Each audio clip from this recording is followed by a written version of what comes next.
Every holiday season, the Minnesota Star Tribune holds a cookie contest. And now you can find 100 winners in one book. It is called, what else? The Ultimate Minnesota Cookie Book. And that is accurate.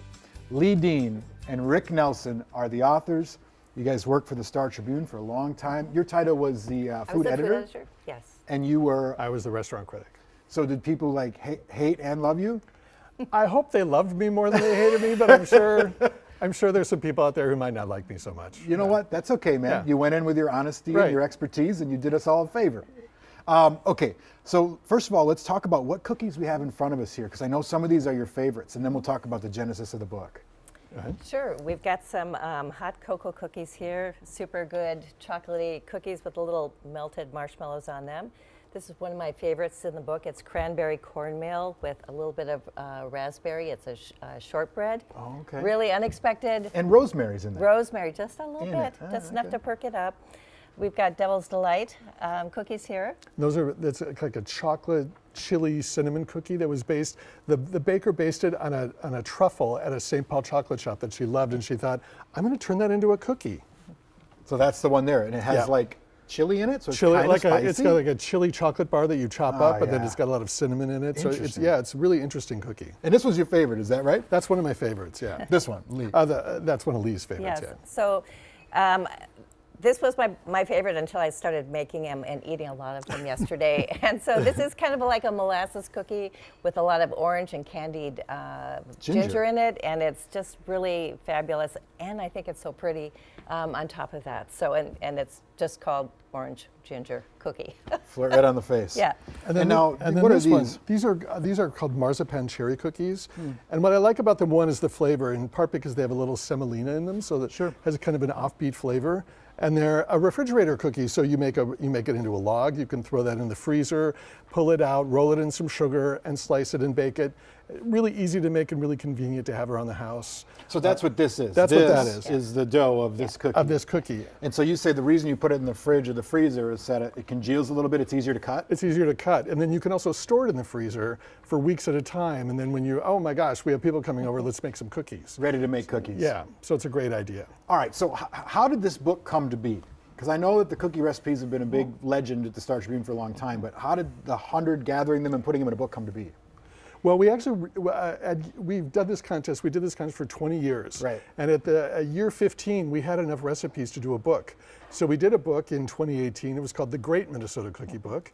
And then 5 years later, when we ended our time with the contest, we had 5 more years of recipes. And every year after the Great Minnesota Cookie Book came out, people would say, when are you going to update this book? When are we going to get the current recipes? And so that's when we decided, when we hit year 20, let's do another book. So that became the ultimate Minnesota. Yeah, it's like, what's better than great?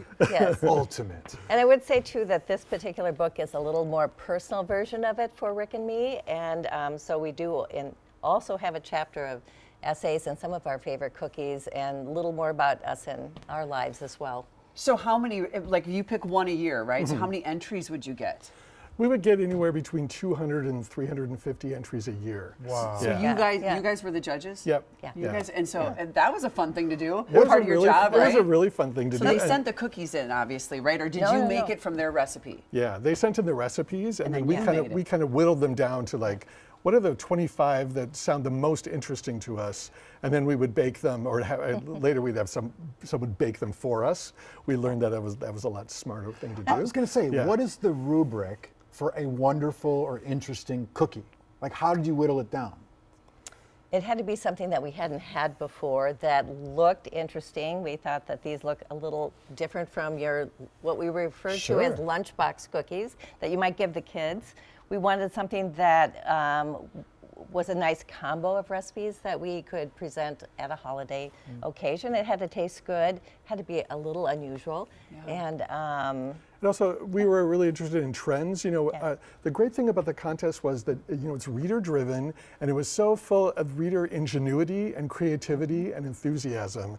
And that's what I really loved about the contest. And so sometimes we would get recipes Sometimes they were a little offbeat, like the year we got a lot of kale recipes. You Oh know, it's my, like, yeah. yeah, I remember leafy that green, trend. yeah, not so great in cookies, but you know, Yeah. interesting. But a lot of really, really cool trends, like you know, when brown butter was really a big thing, or when espresso was a really big thing Yeah. in cookies, and we would see that in these recipes, and that was a really fun thing to Oh my observe. goodness. Wonderful. Well, what a great gift idea for sure. Thanks for coming on. Yeah. Rick Thank Lee, you. thank you. Yeah, Yeah, have to awesome. Try one of these. You try one. So the cookie recipe is in the book and on care11.com, obviously. The launch event is on Tuesday, November 12th, right? And it's at 6:30 during Talk of the Stacks at the Minneapolis Central Library. It is free, but registration is required if you want to go. And we got a link for that information too at care11.com. We're going to try some of these cookies, and we'll be right back.